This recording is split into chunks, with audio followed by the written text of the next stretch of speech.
Kalau gue sih gini ya, sebenarnya gue menindaklanjuti statement Tasya yang barusan, itu benar bahwa yang dari awal kita sudah setuju bahwa ini memang twilight of journalism gitu, dan presenter ini memang terbawa banget gitu ya.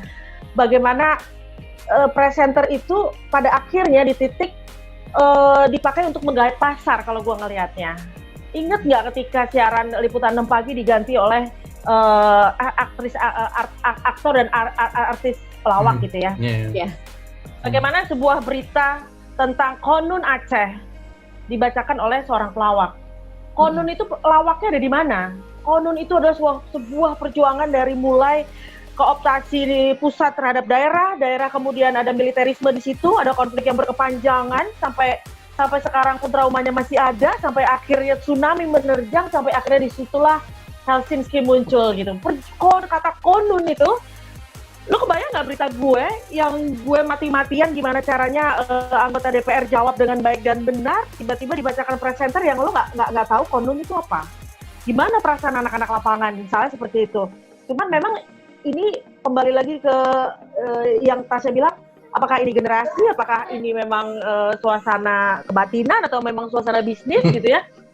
Apa ya, gue juga nggak ngerti. Cuman sangat disayangkan presenter bukan satu dekade ya Cir ya, mungkin menurut gue 5 tahun 6 tahun terakhir, walaupun waktu gue masih di Liputan 6 juga udah berasa ya bahwa ini memang di-guide untuk menarik selera pasar ini memang sudah berubah, cuman kewibawaan media atau kewibawaan berita itu kan memang harus dijaga.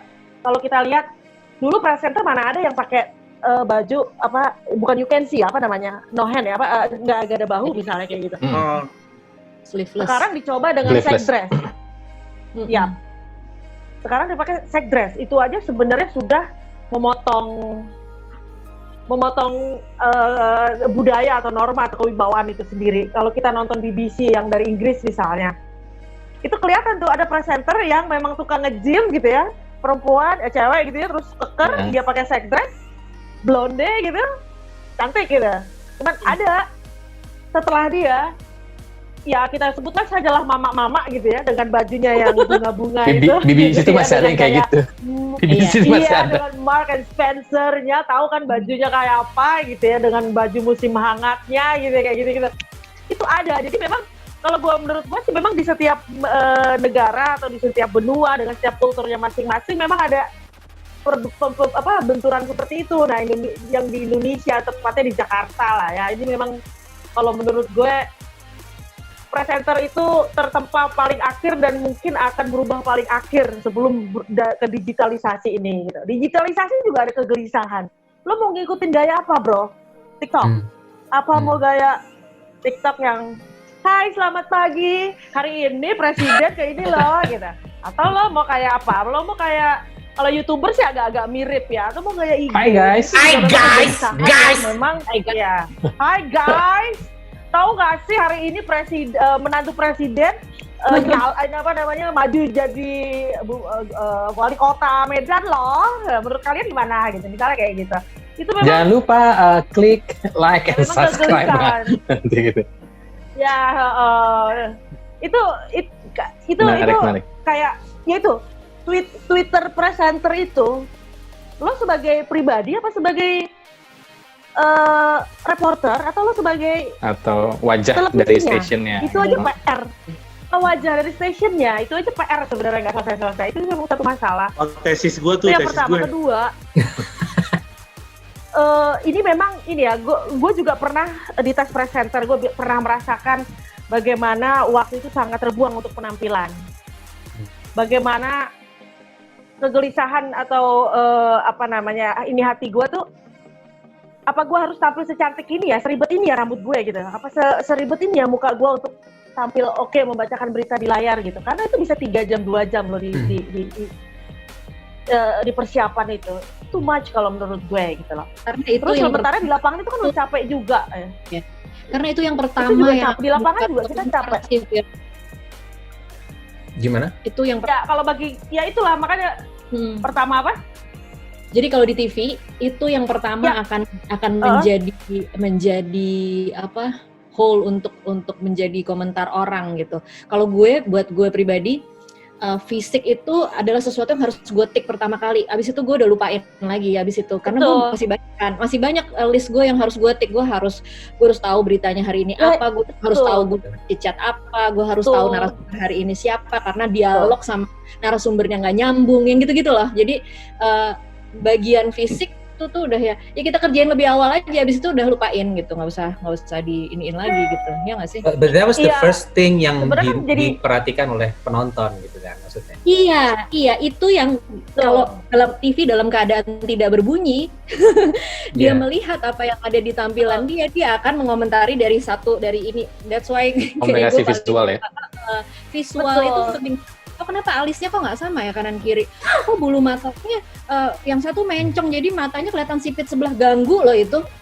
Kalau gue ngerasa kasihan banget bahwa lo tuh butuh effort yang luar biasa untuk mengerti berita nantinya jadinya gitu loh. Kalau menurut gue, kalaupun sebenarnya mungkin ada sistem baru, mungkin ada sistem tertentu yang bisa menambah feeding buat presenter sebenarnya. Nggak harus misalnya lo ke lapangan. Kalau kita sih, misalnya gue sama Carlos, mungkin 6 jam, 8 jam nggak ada masalah ya. Kalau presenter itu kan 3 jam, 4 jam bagi gue udah capek banget, dan itu akan mempengaruhi mood atau wajahnya. Nggak kebayang gue lagi liputan Bandeng, mayat baru fresh sugar darah di mana-mana, tahu-tahu selamat malam saudara gitu. Aduh, ya kayaknya rasa apa. Cuman ya kan sebenarnya masih bisa misalnya kewajiban untuk baca koran, atau misalnya lo setiap beberapa hari diskusi apa segala macam. Nah itu kalau menurut gue sih harus ada sekolah tertentu atau sistem pendidikan tertentu untuk presenter, karena kasihan menurut gue, gila waktunya rigid banget gitu loh.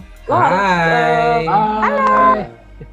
Belum malam, belum bobo. Siapa nih namanya? Good evening ngertinya kali. Panggilannya siapa, Tas? Masuk lagi. Panggilannya Akala.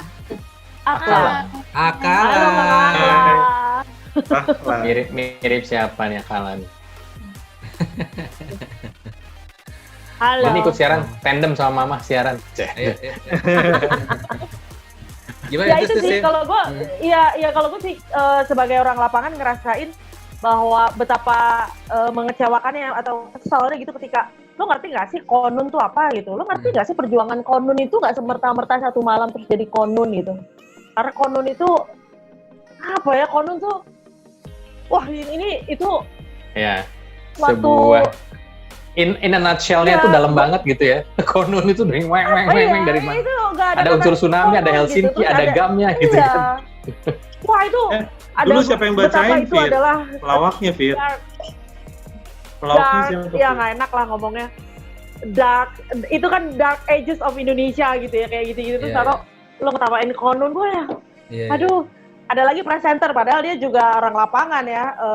Ketika Enrico Guterres disambut meriah di kampungnya ketika dia keluar dari penjara. Lo ngerti nggak sih Enrico Guterres itu siapa? Lo nggak bisa bilang itu meriah. Begitu banyak orang yang sakit hati ketika Enrico Guterres itu keluar, misalnya kayak gitu. Kalau lo nggak ngerti dunia jurnalis, Enrico Guterres hanya seorang Enrico Guterres, but he's not only that name gitu ya. Dia adalah salah satu manusia atau orang Indonesia atau WNI yang sangat pro kontranya ngeri gitu ya. Itu NKRI harga mati itu nilainya ada di mana? Nah di situ tuh ada di Enrico Guterres. Kurang lebih seperti itu. Ya, cuman, intinya sih sebenarnya kadang gue menyalahkan sistem. Kadang gue menyalahkan sistem. Kenapa presenter bisa terjadi seperti itu? Kenapa dia tidak bisa sampai mendeliver berita-berita sesuai dengan nilai di lapangannya lah ya gitu ya. Kalau menurut gue masih menyalahkan sistem. Harusnya ada sistem feeding tertentu yang tidak hanya tergantung pengalaman dia di lapangan, karena memang waktunya ini sangat rigid banget kayaknya gitu. Intinya sebagai seorang presenter itu, gue cuma merangkum aja dari apa yang disampaikan oleh Vira. Intinya adalah seorang presenter harus sadar bahwa ketika dia menyampaikan sebuah berita, dia mewakili, dia menyampaikan sebuah berita yang merupakan hasil karya dari teman-teman di lapangan gitu ya, yang mempertaruhkan nyawanya gitu ketika dia salah menyebutkan atau menggunakan diksi yang tidak tepat untuk peristiwa tertentu yang menjadi yang resikonya itu bisa dirasakan langsung oleh teman-teman yang ada di lapangan gitu kan kurang lebih ya. Nah, Akhir mau menambahkan?